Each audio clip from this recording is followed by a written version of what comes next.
నమస్తే, welcome to special focus. తెలంగాణలో డైరెక్ట్గా పాలించే శక్తి లేకపోవడంతో రిమోట్తో టీఆర్ఎస్ ప్రభుత్వాన్ని నడిపిస్తోందన్నారు రాహుల్. ఈ వ్యాఖ్యలకు కేటీఆర్ కౌంటర్ ఇచ్చారు. తామెవరికీ బి టీం కాదని హెచ్చరించారు.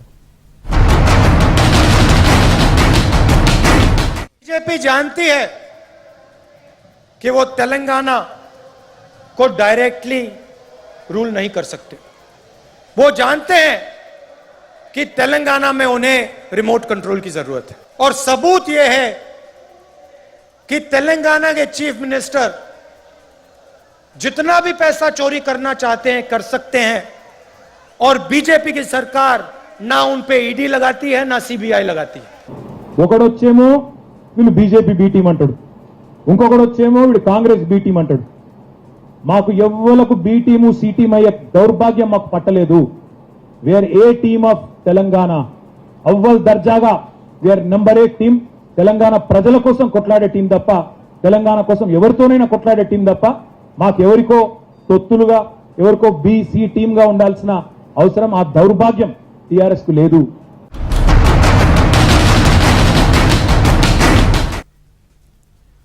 ముఖ్యమంత్రి కేసీఆర్ ప్రజలను నమ్మించి మోసం చేశారని రాహుల్ గాంధీ ఆరోపించారు. అవినీతికి పాల్పడ్డ వారిని వదిలిపెట్టే ప్రసక్తే లేదన్నారు. ఈ వ్యాఖ్యలకు మంత్రి కేటీఆర్ కౌంటర్ ఇచ్చారు. అసలు కాంగ్రెస్ పేరే స్కామ్గ్రెస్ అంటూ విమర్శించారు.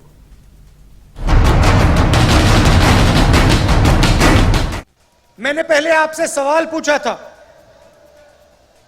कि तेलंगाना के साथ धोखा किसने किया. तेलंगाना का जो सपना था उससे किसने धोखा किया. तेलंगाना से हजारों करोड़ रुपए किसने चोरी किए. उस व्यक्ति का नाम क्या है. नहीं, सुनाई नहीं दिया, फिर से बोलिए, क्या नाम है उसका. तो आप एक बात अच्छी तरह समझ लीजिए. కేసీఆర్ ను క్షమించమట. నువ్వు ఎవరిని క్షమించడానికి? అది నీది ఏంది? నువ్వేంది? నీ లెక్కేంది? నేను ఎవడు అడిగిండు? పొత్తు పెట్టుకోం టీఆర్ఎస్ తో. నేను అడిగినోడేవాడు. ఈ దేశంలో కాంగ్రెస్ తో పొత్తు పెట్టుకుంటా అని తాపత్రయపడుతున్నాడు ఎవడు ఉన్నాడా? ఒక అవుట్డేటెడ్ పార్టీ, అవుట్ అయిపోయిన పార్టీ. నీ సొంత సీటే గెలవలేవు, అమేతీలనే గెలవలేవు. నువ్వు ఆడ దిక్కులేక పోయి కేరళలో పడ్డావు, అమేతీలు అంతే. నువ్వేదో పెద్ద పీకుడు గాన్లకి ఇక్కడికి వచ్చి నేనేదో తెలంగాణలో గెలిపిస్తా, నేనేదో డిక్లరేషన్ అట. ఏం చేయగలుగుతావు నువ్వు? సొంత పార్లమెంట్ గెలవలేవు, నీ సీటు నువ్వు గెలవవు. నీ సీటులో 2 అసెంబ్లీ సీట్లు గెలిపియలేవు. నువ్వు పెద్ద అధ్యక్షునివి, నువ్వు కాంగ్రెస్ నాయకునివి. నువ్వు తెలంగాణకు వచ్చి ఇక్కడ పీకి పందిరేస్తావు. మేము చూడాలి. గంత పిచ్చోళ్ళకి కనబడుతున్నావు మేము. నేను బీజేపీకి వత్తాసుగా ఎవరన్నా మాట్లాడితే ఊకోను. అరే నువ్వు నీ గాంధీ భవనే గాడ్సేకి అప్పచెప్పినావు కాదా? నీ గాంధీ భవనే గాడ్సే చేతులు పెట్టినావు నువ్వు. నీకు అది కూడా సోయలేదు. ఎవడైనా మీ పిసిసి ప్రెసిడెంట్ ఆర్ఎస్ఎస్ భావజాలం నరనరాన్ని నింపుకున్నాడు నీ పిసిసి ప్రెసిడెంట్. గాంధీ భవన్ గాడ్సేకి అప్పచెప్పినావు నువ్వు వచ్చి ఏం తెలియను నువ్వు.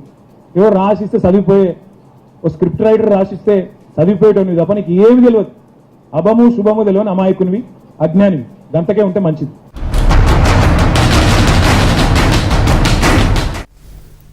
టీఆర్ఎస్ బీజేపీలు ఒక్కటేనన్నారు రాహుల్ గాంధీ. టీఆర్ఎస్తో కాంగ్రెస్కు పొత్తు ఉండబోదన్నారు.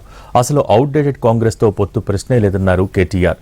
అసలు కాంగ్రెస్ టీఆర్ఎస్లు నాటకాలు ఆడుతున్నాయని మండిపడ్డారు బండి సంజయ్. और कहा था जब तेलंगाना बना तब इस प्रदेश का एक सपना था और उस सपने को केसीआर ने, एक व्यक्ति ने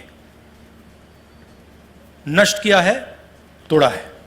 कि जिसने तेलंगाना को धोखा दिया है उसके साथ कांग्रेस पार्टी का कोई समझौता नहीं हो सकता है. ना आज, ना कल, ना कभी. इस चुनाव में लड़ाई टीआरएस और कांग्रेस पार्टी के बीच में है. केसीआर ने तेलंगाना को लूटा है.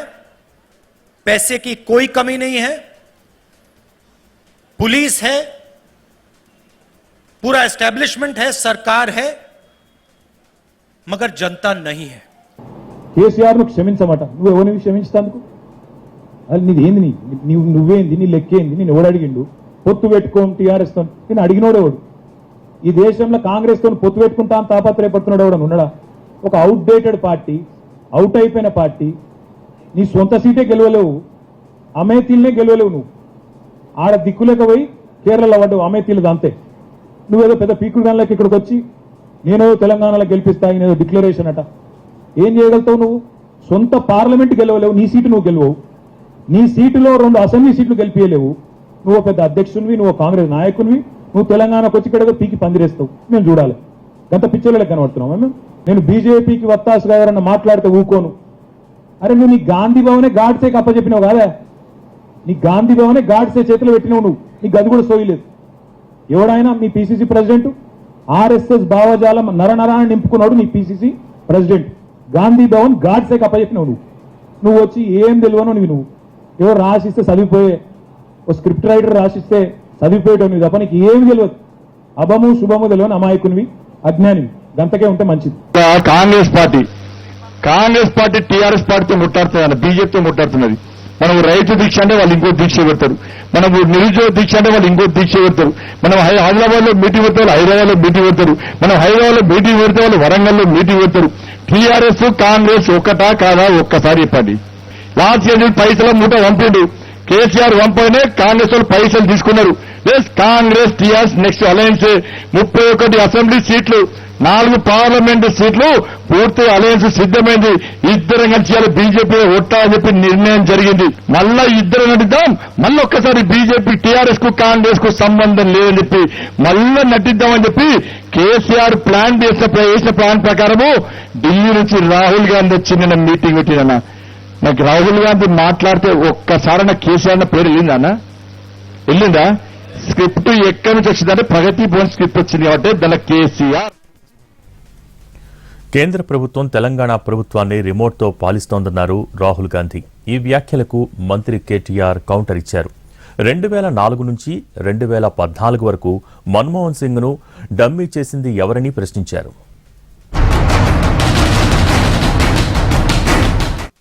बीजेपी जानती है कि वो तेलंगाना को डायरेक्टली रूल नहीं कर सकते. वो जानते हैं कि तेलंगाना में उन्हें रिमोट कंट्रोल की जरूरत है. రిమోట్ కంట్రోల్ పాలన అంటాడు. ఎవరది రిమోట్ కంట్రోల్ పాలన? మమ్మీ గారి చేతిలో రిమోటు, డమ్మీ గారి చేతిలో పరిపాలన. మాకు తెలియదా? 2004 నుంచి 14 వరకు ఏం జరిగింది దేశంలో? మన్మోహన్ సింగ్ పేరుకు ప్రధానమంత్రి, నిర్ణయాలు ఎక్కడ జరుగుతుండే? రిమోట్ కంట్రోల్ ఎక్కడ ఉండే? దేశం మర్చిపోయిందా? ఇవాళ ఏం జరుగుతున్నది? మమ్మీ గారు అధ్యక్షురాలు, డమ్మీ గారు వచ్చి ఇక్కడ ఉపన్యాసాలు కొడతాడు. రిమోట్ కంట్రోల్ పాలన ఎవరిది?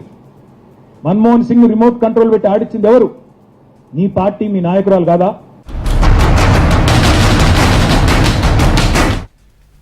వరంగల్ డిక్లరేషన్ను అన్ని వర్గాల ప్రజలకు తెలిసేలా నేతలు పనిచేయాలని రాహుల్ పిలుపునిచ్చారు. ఈ వ్యాఖ్యలకు కేటీఆర్ కౌంటర్ ఇచ్చారు. రాహుల్ చెప్పిందల్లా వినటానికి కాంగ్రెస్ నేతలు కాదని చైతన్యం ఉన్నవారని అన్నారు. पहला काम तेलंगाना के हर एक व्यक्ति को, हर एक किसान को वरंगल डिक्लेरेशन के बारे में समझाना, बताना, यह आपका पहला काम. सिर्फ एक डिक्लेरेशन नहीं है, यह एक पार्टनरशिप है कांग्रेस पार्टी के बीच में और तेलंगाना के किसान के बीच में. एक पार्टनरशिप है, यह कांग्रेस पार्टी की गारंटी है. यह अगले महीने का काम है आपका. आपके कंस्टिट्यूएंसी में, आपके एरिया में सबको डिटेल में वरंगल डिक्लेरेशन के बारे में समझाना, किसानों को बताना कि यह डिक्लेरेशन नहीं है, यह पार्टनरशिप है, यह कांग्रेस पार्टी की गारंटी है. और तेलंगाना के हर व्यक्ति को, अगर आपने 12 साल के बच्चे को पूछा, कल मैं आऊंगा, 12 साल के बच्चे से पूछा भैया ये वरंगल डिक्लेरेशन है क्या, तो उसके सब पॉइंट्स 12 साल के बच्चे को मुझे बता देने चाहिए. నిన్న వరంగల్లో మరి ఆయన పదవి ఏందో నాకైతే తెలియదు. ఇప్పుడు ఆయనకి ఇప్పుడు ఏం పదవి ఉందో, ఏ పదవిలో వచ్చిండో, ఏ పదవిలో డిక్లరేషన్ కాంగ్రెస్ అన్నాడో నాకైతే తెలియదు. ఎందుకంటే మమ్మీ గారు అధ్యక్షురాలు, మరి ఈయన డమ్మీ గారు, ఈయన ఏందో మాకు తెలియదు. ఈ డమ్మీ గారు అధ్యక్షుడా, ఎంపీ, ఎప్పుడు ఇండియాలో ఉంటాడు, ఎప్పుడు బయట ఉంటాడు, ఎప్పుడు ఏది ఉంటాడో మాకు తెలియదు. మరి ఆయన ఏ హోదాలో నిన్న వచ్చి కాంగ్రెస్ పార్టీ అల్లం చేస్తుంది బెల్లం చేస్తుంది అని డైలాగులు కొట్టిండో మాకైతే తెలియదు. ఆయన రాసిచ్చిన స్క్రిప్టు ఆ రాసిచ్చినోడెవడో చదివినోడెవడో అనువాదం చేసినోడెవడో వాళ్ళకి అర్థం కావాలి తప్ప మాకైతే అర్థం కాలేదు. రాహుల్ గాంధీ గారికి నేను అనేది ఏమంటే, రాహుల్ గాంధీ గారు మీరు చెప్పిందల్లా నమ్మడానికి, మీరు చెప్పిన పరిజ్ఞానం లేని మాటలను విశ్వసించడానికి ఇది 10 జన్పథ్ కాదు, ఇది 10 జన్పథ్ కాదు, ఇది చైతన్యానికి ప్రతీకైన తెలంగాణ జనపదం. ఇక్కడ ఆడిచ్చినట్టు ఆడతారు, ఊగిచ్చినట్టు ఊగుతారు. మీ కాంగ్రెస్ నాయకులు డూడు బసవన్నలాగా మీరేం చెప్తే మీ సొల్లు పురాణానికి వాళ్ళు తలూపొచ్చు. అట్లాంటి అమాయకులు అవగాహన లేని ఇక్కడ ఎవరు లేరు.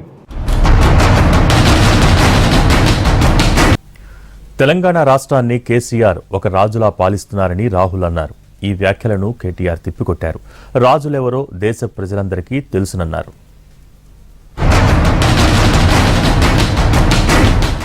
आपने सोचा था कि तेलंगाना की जनता की सरकार बनेगी, किसानों की सरकार बनेगी,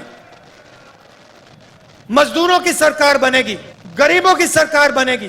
पता लगा जनता की सरकार नहीं बनी. आज तेलंगाना में कहा जाता है कि चीफ मिनिस्टर है, मगर ये चीफ मिनिस्टर नहीं है, ये राजा है. రాజులు ఇక్కడ ముఖ్యమంత్రి లేడు, రాజు ఉన్నాడు. ఎవరు రాజు? ఎక్కడ రాజు? ఇదే ముఖ్యమంత్రి గారు నిజంగానే రాజు అయితే నీ పిసిసి అధ్యక్షుడు మాట్లాడే చిల్లర మాటలకు బయట తిరుగుతుండేనా? ముఖ్యమంత్రి నిజంగానే రాజరికంగా పెత్తందారిగా ఒక నియంత్రణ వ్యవహారం చేస్తే మీ పిసిసి అధ్యక్షుడు రోజు మాట్లాడే కారు కూతలు, రోజు మాట్లాడే బూతులు బయట తిరుగుతుండేనా? నిజంగా రాజు అయితే అట్లా తిరిగేస్తుందా? ఇంకొక మాట్లాడుతున్నా, ఎవరు ఈ దేశానికి రాజు? నువ్వేమో యువరాజు, క్రౌన్ ప్రిన్స్ అని పిలుస్తారు నిన్ను. నీకు ఏడుందో క్రౌన్ ఏడుందో నాకు తెలియదు కానీ క్రౌన్ ప్రిన్స్ అని రాస్తారు పేపర్లలో, యువరాజు అని రాస్తారు. ఎవరు రాజులు ఈ దేశానికి? మీ ముత్తాత ఆయన పేరు మోతీలాల్ నెహ్రూ నుంచి మొదలు పెడితే జవహర్లాల్ నెహ్రూ, తర్వాత ఇందిరాగాంధీ, అటెంక రాజీవ్ గాంధీ, తర్వాత సోనియా గాంధీ, తర్వాత నువ్వు ఒక రాజరికం మాదిరిగా ఇవాళ ఎప్పటి నుంచి మీరు దేశం పుట్టినప్పటి నుంచి, దేశానికి స్వాతంత్రం వచ్చినప్పటి నుంచి ఉన్నారు మీరు. మీరు ఇక్కడికి వచ్చి రాజు యువరాజు గిరి మాట్లాడతారు మీరు. అయినా మళ్ళీ ఒకసారి అడుగుతా ఉన్నా, నిజంగానే కేసీఆర్ గారు నియంతనో మోనార్కో రాజు అయితే ఈ కారు కూతలు కూసే దౌర్భాగ్యులు ప్రతిపక్ష నాయకులు, కొంతమంది జర్నలిస్టుల పేరుతో తెల్లారు లేవగానే కేసీఆర్ ను పచ్చిబూతులు తిట్టే దౌర్భాగ్యులు, వాళ్ళందరికీ ఇంత స్వాతంత్రం ఉంటుండేనా? నిజంగా కేసీఆర్ గారు అంత నియంత అయితే? టీఆర్ఎస్ బీజేపీల మధ్య అవగాహన ఉందన్నారు రాహుల్ గాంధీ. తెలంగాణలో బీజేపీ రిమోట్ కంట్రోల్ పాలన నడుస్తోందన్నారు. రాహుల్కు కౌంటర్ ఇచ్చిన బీజేపీ అధ్యక్షుడు బండి సంజయ్ కాంగ్రెస్కు ఓటేస్తే టీఆర్ఎస్కు వేసినట్టేనని మండిపడ్డారు. मैंने पहले कहा था कि जो भी व्यक्ति कहता है कि टीआरएस के साथ समझौता होना चाहता है उसे या बीजेपी में या टीआरएस में चला जाना चाहिए, क्योंकि समझौता अगर है तो बीजेपी और टीआरएस का समझौता है. आप याद रखिए, जब नरेंद्र मोदी जी ने 3 काले कानून पार्लियामेंट में पास किए थे तो टीआरएस के नेता क्या कह रहे थे? बीजेपी जानती है कि वो तेलंगाना को डायरेक्टली रूल नहीं कर सकते. वो जानते हैं कि तेलंगाना में उन्हें रिमोट कंट्रोल की जरूरत है. बीजेपी जानती है कि कांग्रेस बीजेपी से कभी समझौता नहीं कर सकती. इसलिए बीजेपी चाहती है कि तेलंगाना में टीआरएस की सरकार रहे. और सबूत यह है कि तेलंगाना के चीफ मिनिस्टर जितना भी पैसा चोरी करना चाहते हैं कर सकते हैं, और बीजेपी की सरकार ना उन पे ईडी लगाती है ना सीबीआई लगाती है. మనం కొట్లాడుతున్న నిన్నొక నచ్చాడు రాహుల్ గాంధీ. ఎందుకు వచ్చింది ఆయనకే తెలియదు పాపం. సోషల్ మీడియా చూసిర్రా ఏమొచ్చింది? ఎయిర్పోర్ట్ లో దిగిండు ఆయన. ఎయిర్పోర్ట్ ఎందుకు వచ్చిందో ఎవరికి అర్థం కాలేదు. ఎయిర్పోర్ట్ దిగి దేనికోసం వచ్చినా అంటున్నాయనే. ఎయిర్పోర్ట్ లో వచ్చిందే మీటింగ్, ఆయన వచ్చిందే మీటింగ్. ఎయిర్పోర్ట్ దిగి దేనికోసం వచ్చినా అసలు ముఖ్య ఉద్దేశం ఏంది అంటాడు. దేనికోసం వచ్చినట్టన్నా? దేనికోసం వచ్చినట్టు? ఎవరి కోసం వచ్చినట్టు లాస్ట్ ఇయర్ పైసల మూట పంపిండు కేసీఆర్ పంపగానే కాంగ్రెస్ వాళ్ళు పైసలు తీసుకున్నారు. Congress TRS next alliance 31 assembly సీట్లు 4 పార్లమెంటు సీట్లు పూర్తి అలయన్స్ సిద్ధమైంది. ఇద్దరం కలిసి బీజేపీ ఒట్టా అని చెప్పి నిర్ణయం జరిగింది. ఆ విషయాన్ని నేను బయట పెట్టిన. ఇంటెలిజెన్స్ రిపోర్ట్ తెప్పించుకున్నారు, గ్రౌండ్ రిపోర్ట్ తెప్పించుకున్నారు. మన బతుకు బర్బాద్ అవుతుంది. ఇద్దరం కలిసి మనం చేస్తే ఇలా బీజేపీ ప్రభుత్వం ఏడేసిన పువ్వు పువ్వు పువ్వు అని ఇప్పటికీ అంటున్నారు. ఇంకా పువ్వు గెలుస్తుంది కాబట్టి మళ్ళా నటిద్దాం ఇద్దరం, మళ్ళా ఇద్దరు నటిద్దాం. మళ్ళీ ఒక్కసారి బీజేపీ టీఆర్ఎస్ కు కాంగ్రెస్ కు సంబంధం లేదని చెప్పి మళ్ళా నటిద్దామని చెప్పి కేసీఆర్ ప్లాన్ చేసిన ప్లాన్ ప్రకారము ఢిల్లీ నుంచి రాహుల్ గాంధీ వచ్చి నిన్న మీటింగ్ పెట్టిన. నాకు రాహుల్ గాంధీ మాట్లాడితే ఒక్కసారి నా కేసీఆర్ అన్న పేరు వెళ్ళిందా? స్క్రిప్ట్ ఎక్కడి నుంచి వచ్చిందంటే ప్రగతి భవన్ స్క్రిప్ట్ వచ్చింది కాబట్టి దాని కేసీఆర్ అని పేరు లేదు. అలా ఆ ప్రగతి భవన్ వచ్చిన స్క్రిప్ట్ ను ఇలా రాహుల్ గాంధీ చదివి కాబట్టి ఇలా 2 పార్టీలు ఒకటే. వీళ్ళందరూ కలిసి పోటీ చేశారు. బీజేపీ టీఆర్ఎస్ ఎప్పుడు కూడా కలిసి పోటీ చేయలేదు. కాంగ్రెస్ వాళ్ళు గెలిచిన ఎమ్మెల్యేలందరూ కూడా టీఆర్ఎస్ పార్టీకి వేరు. ఎమ్మెల్సీలందరూ కూడా శాసనసభ మొత్తం కూడా శాసనసభ పక్షం మొత్తం సిఎల్పి మొత్తం గంప గుర్తగా హోల్సేల్ గా టీఆర్ఎస్ పార్టీలో చేరారు. తెలంగాణ రాష్ట్రపతి ఆలోచిస్తున్నారు. కాంగ్రెస్ పార్టీకి ఓటేస్తే అది పరోక్షంగా టీఆర్ఎస్ పార్టీకి ఓటేస్తే, కాంగ్రెస్ పార్టీ ఎమ్మెల్యేలు గెలిపిస్తే వాళ్ళు ఓడేది మళ్ళా టీఆర్ఎస్ పార్టీకి. అందుకే కాంగ్రెస్ పార్టీకి తెలంగాణ రాష్ట్రంలో స్థానం ఇవ్వద్దు.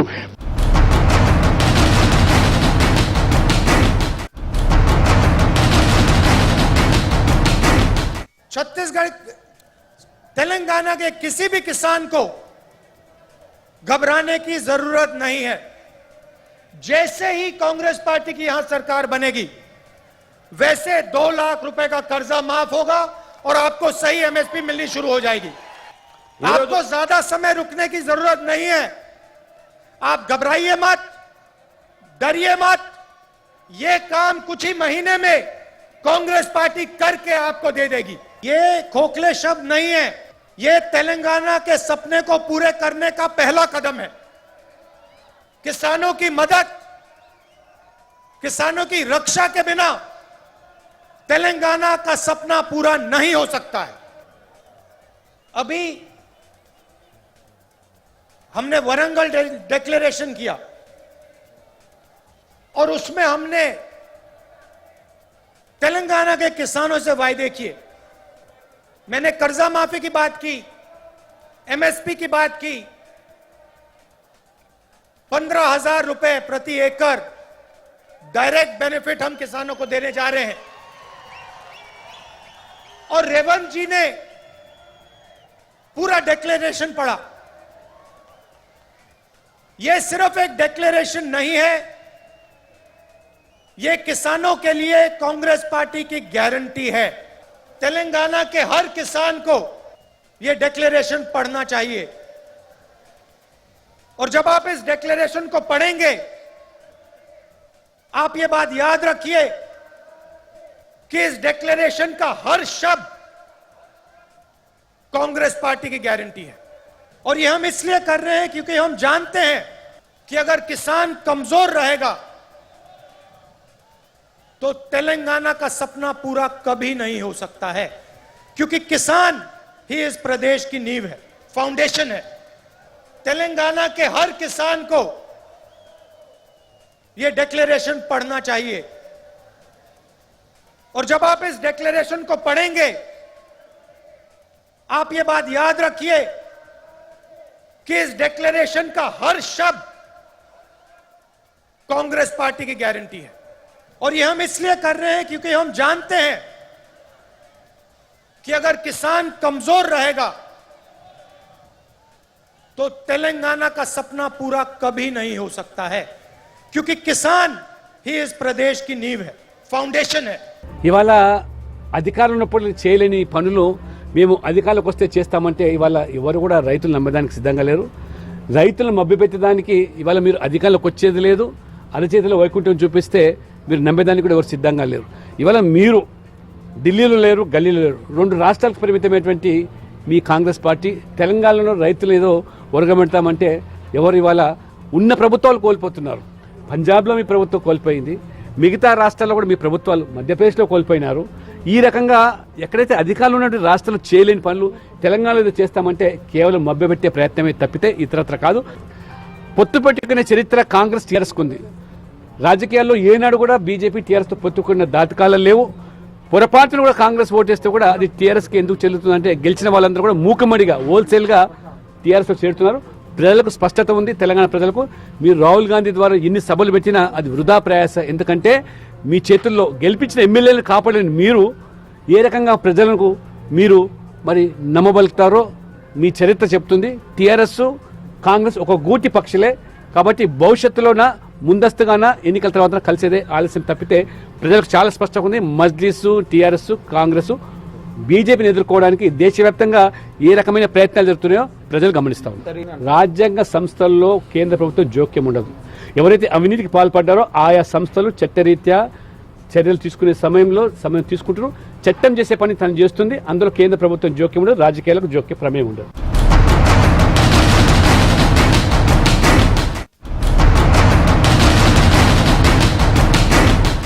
అవినీతట అసలు కాంగ్రెస్ పార్టీ పేరే స్కామ్ గ్రేస్. ఆ పార్టీ పేరే స్కామ్ గ్రేస్, కాంగ్రెస్ కాదు. ఏ టు జెడ్ ఆకాశం నుంచి పాతాళం దాకా నువ్వు చేయని కుంభకోణం ఏదైనా ఉందా? ఆకాశంలో ఎగిరే అగస్టా హెలికాప్టరు, ఆకాశంలో ఉండే స్పెక్ట్రము, పాతాళంలో ఉండే బొగ్గు దాకా A to Z. A for Adarsh, B for Bofors, C for Commonwealth చెప్పుకుంటూ పోతే ఏ టు జెడ్ ఉన్నాయి కుంభకోణాలు.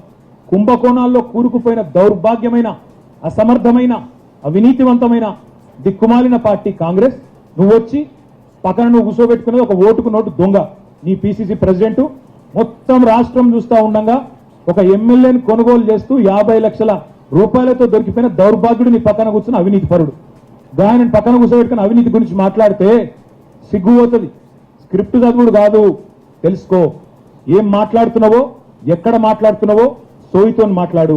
ఇంకా గమ్మత్, కల్వకుంట్ల కుటుంబం వారు గాంధీ కుటుంబాన్ని రాహుల్ గాంధీ విమర్శించడం అంటే అత్యంత విడ్డూరమైన విషయం.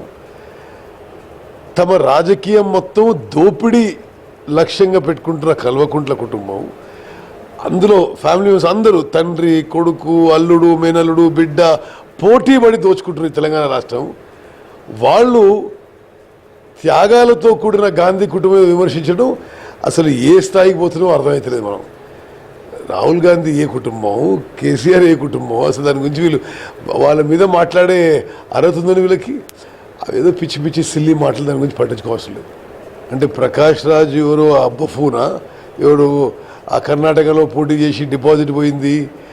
అరే కనీసం 200 ఓట్లున్న మూవీ ఆర్టిస్ట్ అసోసియేషన్ ఎలక్షన్లో డిపాజిట్ పోయింది, ఆయన కూడా మాట్లాడతాడా? మరి అటువంటి వాళ్ళు నోరు మూసుకుంటే బెటర్.